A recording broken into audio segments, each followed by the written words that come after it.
Greetings, children. This is the second part of your lesson. We are not afraid to die if we can all be together.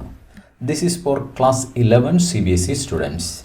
In the first section, we dealt with the first phase of their journey. This story is written by Gordon Cook and Alan East. Gordon Cook is the narrator of the story. He narrated Round the World Voyage. It started in 1976 from Plymouth and they reached at Cape Town in South Africa. The first phase of their journey was so peaceful, and the second phase started from Cape Town to Australia. They have to travel along the Indian Ocean. So Indian Ocean is the roughest seas they have to face. So they recruited 2 crewmen to tackle the roughest seas in the world. And during the Christmas day, the weather was very atrocious. Then after the New Year Day, on the eve of 2nd January, a huge wave hit the wave walker and the captain was thrown over the ship. Somehow he came back and controlled the ship. It was at this time his wife came back from the cabin and told him that the ship was sinking. Come to the next part of the story. Take the wheel, I shouted as I scrambled for the hatch. Hatch is the door. Then Captain Gordon Cook gave the steering, gave the wheel to his wife Mary and scrambled it to the hatch. Larry and Herb were pumping like madmen, which means that these 2 new recruits to the ship, they working like madmen, which means that they were tremendously doing their work, pumping the water from the ship out of it. Broken timbers hung at crazy angles.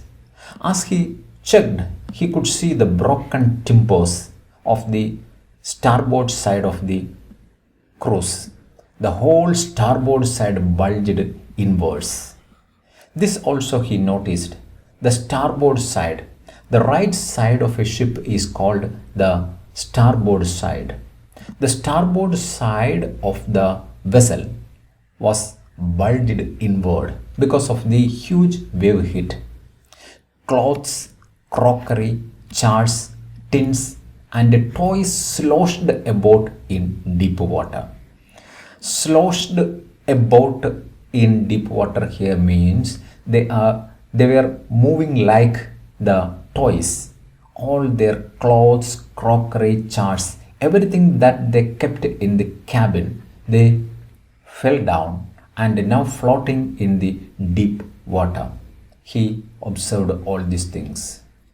I half swam, half crawled into the children's cabin.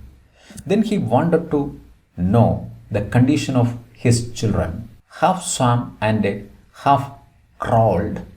Because of his condition, because of the wave hit, he had broken one rib and he had lost 1 or 2 of his teeth also.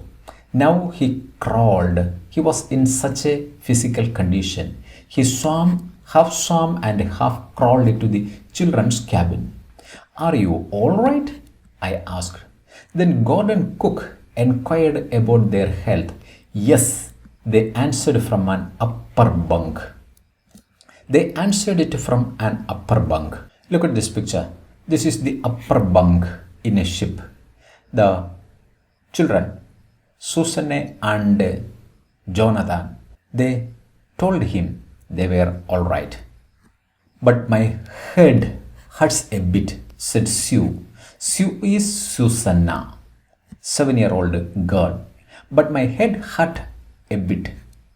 She wanted to show her father the little hurt on her head, pointing to a big bump. And she pointed him the big bump, the bulge on her head above her eyes. I had no time to worry about bumped heads. But as the captain of the ship, this father had no time to worry about the bumped heads. Why? Because he wanted to save the life of the entire people in the ship. So he had no time to worry about the little injury of his daughter. Look at the next paragraph. After finding a hammer, screws, and canvas, I struggled back on deck.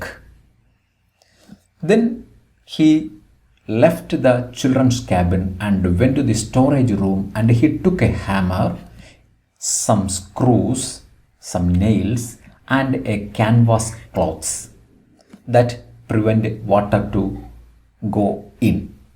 Then struggled back on the deck. Then once again he came back on the deck of the ship with the starboard side bashed open. The starboard side of the ship. Starboard is the right side of the ship. Look at this. This green part is the starboard side of a ship. This is the port side and this is the stern side of a ship. So the starboard side, because it is at this place, it is at this region, the huge wave hit. With the starboard side bashed open. Bashed open means broken open. We were taking water with each wave that broke over us. As a result of the first wave hit, the starboard side of the ship was broke open, and with all the other consecutive waves, a part of the water that entered or break over the ship. If I couldn't make some repairs, we would surely sink. If he couldn't act now, it would definite that they would die, they would sink in the water. So emergency attention, emergency repair is required. He understood it. Look at the next paragraph. Somehow I managed to stretch canvas and secure waterproof hatch covers across the gaping holes. So what he did was, even though he was injured, he wanted to save the life of the entire people, especially his children. So he stretched out the canvas. The canvas is a waterproof cloth, thick cloth. Somehow he stretched it out and he made hatch covers across the gaping holes. The starboard side, that is bulged inward, and water is oozing into the ship. So he covered that part with this canvas hatches. Some water continued to stream below. Then again he understood that some amount of water still coming into the water from the stream just below. But most of it was now being deflected over the side. But one luck with these people is most of the water that coming into the ship that deflected over the other side. That is one of the luck. One side the water is coming in and from the other side it is going out. That is one of the relief they felt. Next sentence.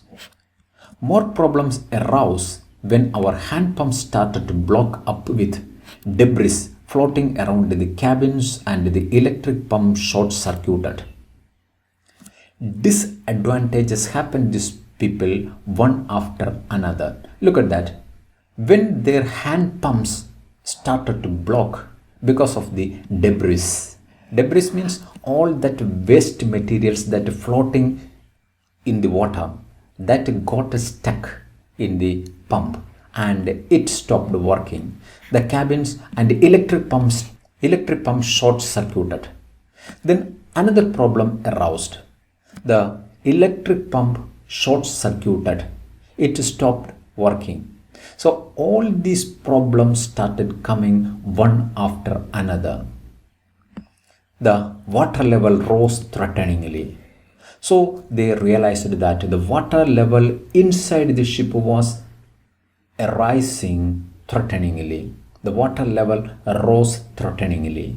Back on deck, once again he went back to the deck of the ship. I found that our two spare hand pumps had been wrenched overboard.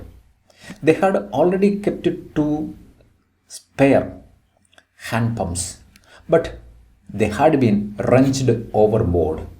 They were now seen in the deck in the water, along with the forestay jib, the dinkies, and the main anchor. So everything came on the water top inside the ship, like the forestay sail, the jib, the donkeys, the inflated boats. They kept us life rafts. They are and the main anchor. Everything went out from their kept place and floating in the water. So such a scene he saw there. Look at the next paragraph. Then I remembered we had another electric pump under the chart room floor. Then immediately he recollected that one electric pump also was there in the chart room. I connected it to an outpipe. Then he immediately went there and connected that electric pump to an outpipe. Outpipe is the water that it takes from inside the ship and putting it out. That is the outpipe. And was thankful to find that it worked. Anyhow, for his relief, he found that the pump was working well. The night dragged on with an endless, bitterly cold routine of pumping. The entire night, January 2nd evening, the huge wave hit on the ship and it broke the starboard side of wave walker. The entire night, endless effort in the bitterly cold routine of pumping. They continued this pumping of water from the ship to the seas, then steering and working the radio. Then he continued to steering, to controlling the vessel and working the radio. He started giving messages to the neighboring senders. We were getting no replies to our mayday calls. You know what is a mayday call? Mayday, mayday, mayday. 3 times when you send this message, which means that help us, help us.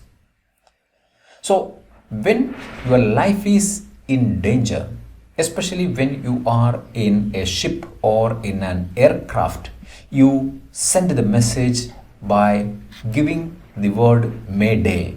Mayday calls. Your mayday calls reached anywhere. The emergency message didn't reach anywhere, which was not surprising in this remote corner of the world, because they were now in the remote corner of the world, far away from the Cape Town and in the middle of that Australia. They were somewhere in the southern Indian Ocean, and no one could hear their mayday calls or SOS. Mayday calls are also called SOS message, which means that save our soul. When emergency arises, people send SOS messages or mayday calls, but it reached anywhere. Look at the next paragraph. Sue's head. Sue here means Susanna. Susanna's head had swollen. Swollen means that became a bigger one, alarmingly, in a very dangerous way. The head bulged. She had 2 enormous black eyes. Now the little girl had only 2 enormous means big, because of the bulging black eyes. And now she showed us a deep cut on her arm. Not only that, she had a deep cut on her arm. A deep injury happened on her arms also. When I asked why she hadn't made more of her injuries before, she replied, I didn't want to worry you when you were trying to save us all. After all this, when Captain Gordon Cook asked his daughter, why didn't she tell him about the injury? Then the little girl replied that she did not want to worry her father when he was trying to save their entire life. Look at the next paragraph. By morning on January 3rd, the pumps had the water level sufficiently under control for us to take 2 hours rest in rotation. So on January 3rd, the wave hit happened during the evening on January 2nd. On January 3rd, the pump had the water level sufficient under control for us to take 2 hours rest. Now the crew members were able to take 2 hours rest in rotation, but we still had a tremendous leak somewhere below the waterline. But Captain Gordon Cook realized that somewhere below the waterline they had a tremendous leakage.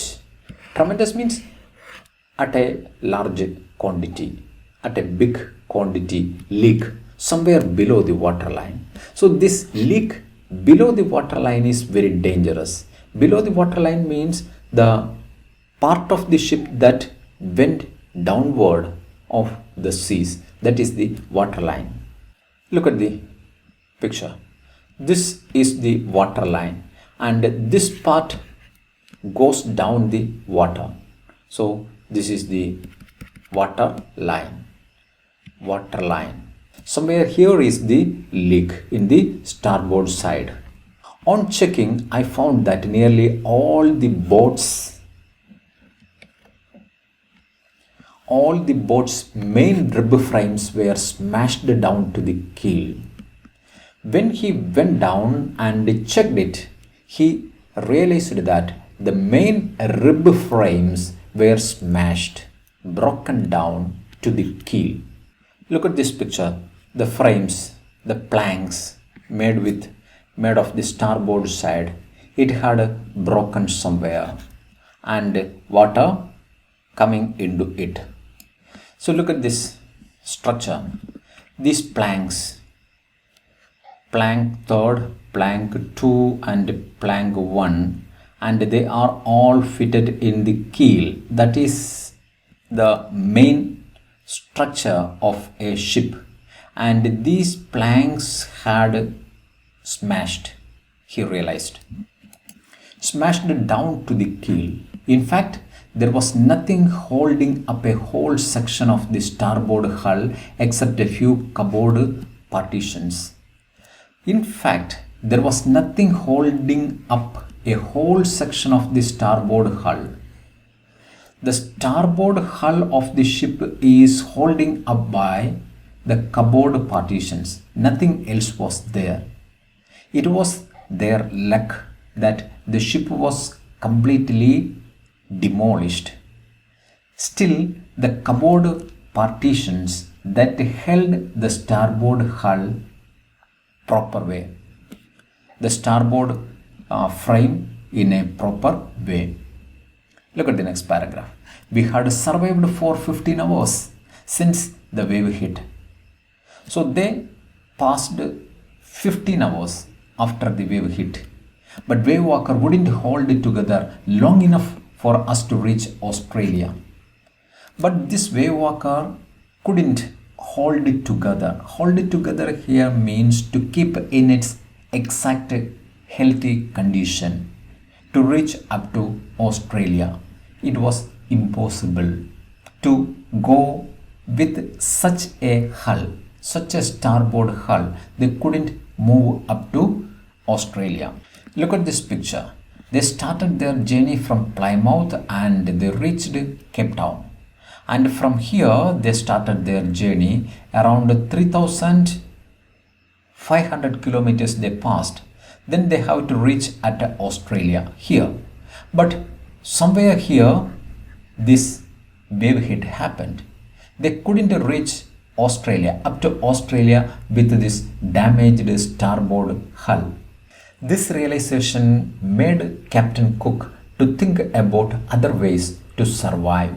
Look at that. I checked our charts and calculated that we were two small islands a few hundred kilometers to the east.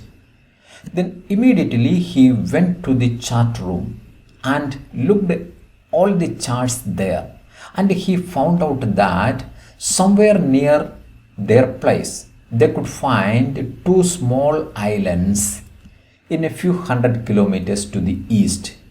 One of them, Isle Amsterdam, was a French scientific base, and one island was Isle Amsterdam. It was a French scientific base. Our only hope was to reach the pinpricks in the vast ocean.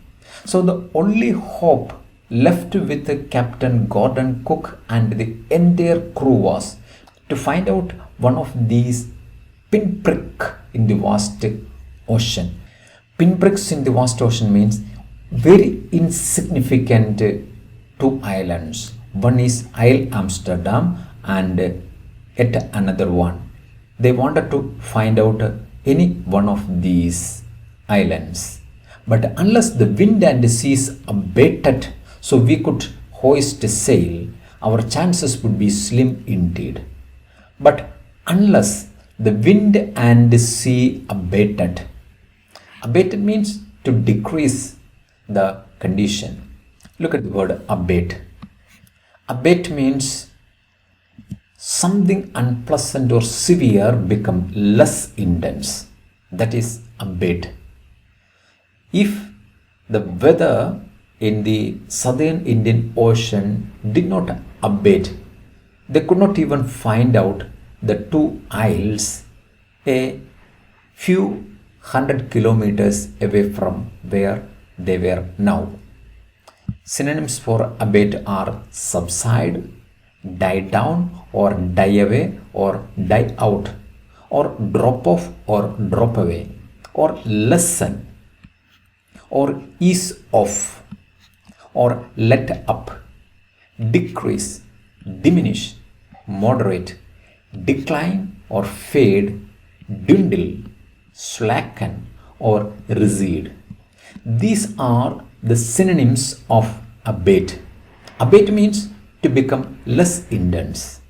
Something that is very unpleasant or severe if that does not lessen its intensity. To lessen its intensity is called abate. If the weather did not abate, they could not even find out even the Isle Amsterdam, a French scientific base in the middle of Indian Ocean, southern Indian Ocean. Unless the wind and the seas abated, the intensity of the wind and the seas, if it did not abate, if it did not decrease, they could not even hoist a sail. Only after hoisting a sail they could move forward. But if the condition remained like that, they couldn't do that. Then their chances would be slim. Slim means very less. They realized the great wave had put our auxiliary engine out of action. And one more danger had happened with the wave hit. That was their auxiliary engine that they kept, the supporting engine. It went out of action. The auxiliary engine went out of action after the huge wave hit. Look at the next paragraph. On January 4th, after 36 hours of continuous pumping, we reached the last few centimeters of water. So on January 4th, after around 36 hours of continuous tremendous work, and they reached a few centimeters of water inside the ship. Now we had only to keep pace with the water still coming in. Now they could take a little bit of a rest. What amount of water that coming inside the ship, they needed to pump out only that much. They could now take a little bit of rest. We could not set any sail on the main mast. But even now, they could not set any sail on the main mast. The main mast of the ship now remains without any sail. Without sail, they could not move fast. And the main mast of the boat still remains without a sail. Pressure on the rigging would simply pull the damaged section of the hull apart. Why they couldn't put any sail? Because the pressure on the rigging. Rigging means all the ropes that are attached with the main mast. If you give any pressure on that rigging, it would simply damage the section of the hull apart. The starboard hull, the starboard frame would move apart. Then more water will enter the ship. So they could not even raise a sail on the main mast. So we hoisted the storm jib and headed for what I thought the two islands were. So instead of a sail, they hoisted a small storm jib. Look at this picture. This type of small jib is called the storm jib. So they couldn't put any sail on the main mast, only a jib. Then they moved forward to find out the two islands. Mary found some corned beef and cracker biscuits, and we ate our first meal in almost 2 days. So they continued their hard work. They continued their struggle for around 2 days without even taking any food, because life is more important than food. For survival, they had to work tremendously without taking even a single minute's rest. So after the wave hit, after 36 hours of the wave hit, they started taking their first meal. Mary arranged corned beef and cracker biscuits. That was their first meal after the wave hit. Look at this picture. This is the corned beef they had as their first meal after the wave hit. Look at the next paragraph. Our respite was short-lived. Respite means the relief that they felt. It was short-lived. At 4 p.m., black clouds began building up behind us. Once again, they could see the black clouds building up behind them. Within an hour, the wind was back to 40 knots. Within an hour, the wind started blowing at 40 knots. 40 knots means 40 nautical miles, and the seas were getting higher, and the waves of the seas getting higher and higher. Once again, they had to face the dangerous weather. The weather continued to deteriorate. Deteriorate means worsened. The weather got worsened again throughout the night. Throughout the night, the weather got deteriorated. And on dawn on January 5th, dawn here means on the break of the day, on January 5th, our situation was again desperate. Desperate means hopeless. Their situation, their condition was again hopeless.